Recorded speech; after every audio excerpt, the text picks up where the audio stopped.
Good evening, traders. It is Wednesday, July 14th, 2010. And I had a choppy trading day today. Market, we had the Intel news, and the markets actually opened up down, which I think is good for the bear camp. I was expecting to move up, and if we took out the 111 area on the SPY, I probably would have took out my long positions, because I wasn't really expecting that initially. And now that we closed pretty much flat for the day, I still think the bear scenario can play out. We put in a lower low and a lower high on the in a 5-minute time frame, and the market was again trading with light volume. The VIX bounced a little bit. It's bouncing off the double bottom, double falling wedge support, and there was more bad fundamental news as far as retail sales were worse than expected, and retail makes up 2/3 of the economy, so that's not a good thing. And the banking reform bill passed, which as far as for the big banks, it's going to basically, it's a negative, you could say, for all of them, but if you, it's going to add more legal lawyers are going to be in higher demand at these banks, and regulators and stuff like that, and it's basically going to be tougher on the smaller banks and the medium-sized banks, and this is really good for the large banks like Bank of America, Citigroup, JP Morgan, who are basically Wells Fargo, who are consolidating the industry, and I think it is by design. Yes, it's bad for them too, because they have increased costs, but they're going to drive out a lot of their competition. They're also going to more than likely even make lending even harder, because it's going to be higher. There's going to be more regulations. There's going to be more red tape to go through, and that's exactly what this economy does not need. But that's what happens. So as far as stopping too big to fail, or any of the bad things that happened in this collapse, it doesn't really do any of that. It's basically going to regulate too big to fail. It's going to put it into law. So basically, the Federal Reserve and the government can pretty much decide who is too big to fail and who isn't. And if they were too big to fail before, they're going to be getting even larger. So I wouldn't expect that those banks that were bailed out will be not too big to fail next time when it comes around. And there is most likely is going to be a next time. The derivatives market, publicly has been, in mainstream newspapers, it said that it's 700 and something trillion, and JP Morgan makes up about 250 trillion or so. I mean, it's a large amount. Goldman Sachs has a lot. Bank of America has a lot. Wells Fargo and Citigroup. But a lot of these derivative bets are, they're so highly leveraged. I mean, if it's 700 trillion, I mean, there's no way that they have the capital to back it up if there is, a collapse-like scenario. So it's not good for us, for United States citizens and world citizens.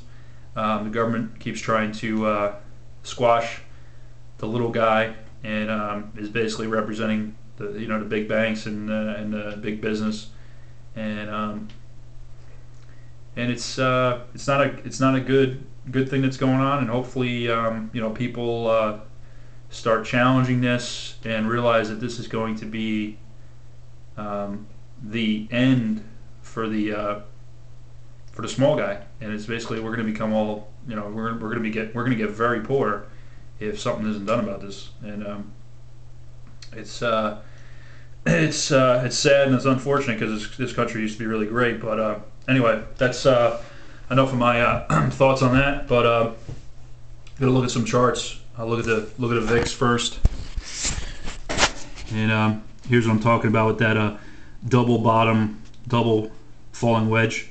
scenario on the daily chart. And today you had, yesterday you had the break outside the wedge. Today you had follow through, so that's good. You have the histogram is now ticking up. You got the bullish triple P pattern in effect, which is low barred, and it's still falling in a reversal here. So you want to have a close above the high of the day, which was 25.80. Then you have the histogram is going to put in a higher low if it bottoms here. The stochastic is curling up. It's still very oversold. You have a 9 and 11 reading. So as the VIX goes up, generally the market goes down. What you want to see is the VIX challenge that 18-day moving average and hopefully climb above it tomorrow if we get some selling, and then eventually take out that 37 area, and then it'll be going much higher. But that's probably a little bit down the road. If you look at the VIX hourly, this is the 1 month, and you can see it was a choppy day. You had the candle, the second to last candle. You had the bearish candle right here. Market tried to sell off, and then it pulled back within the Bollinger Band of the hourly, and in the last hour you had a little bit of a rally, so it came back. The histogram's ticking down a notch. The stochastic reading in the 73 and 68, so it's a little getting near overbought, but you still are above the 18 period, which is bullish. So hopefully, if it does pull back, it finds support there. As far as the SPY, S&P 500, gonna take a look at that. See here, we're down. We opened down. We traded down.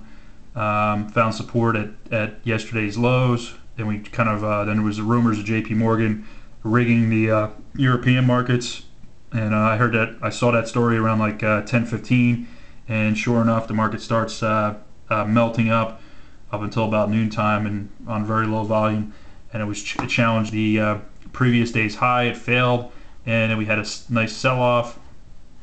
We actually broke the day's lows, but then there was no follow through because we got a little oversold on the 5-minute, and then we rallied into the close. What you have here, basically you've been having bear signals on here for the last couple days. See the RSI up here in the upper left-hand corner is real high, and every single peak is a lower high. So you want to see a lower high put in now,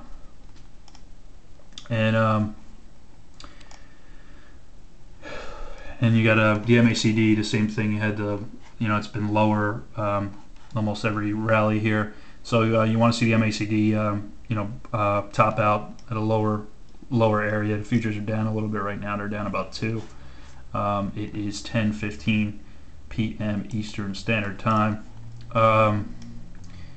Next chart I'm going to look at is SPY 15-minute, and same thing here. You've been having a lot of negative technical signals. You've been having the markets going higher here. You had this rising wedge, and the MACD kept making lower highs, and then eventually even though you broke down, you didn't have any follow through with volume, so you turned around. Then we gapped higher, and then we've been in another churn fest over here. You did put in a lower low, and hopefully you're putting in a lower high here, so then we can stop somewhere below this 110.10 area on the SPY up here. You want to put a lower high in. See, we got the lower low right here. And you're having the lower highs on the RSI here, and the lower highs on the MACD again, and we're below the 0 on the MACD now. So hopefully, what happens tomorrow? Well, ideally, you get a gap down, and we could break below this 100 period and get these moving averages in bearish alignment. Right now, you have the 18 crossing the 45 to the downside, and you haven't had that since since this rally started. So that's a good sign. It's a sign that this rally is weakening, and that's what I'm expecting. I'm going to do another video. I'm going to go over a few more charts. Hang tight, and hope your trading was well today, and hope you stay tuned for the next video.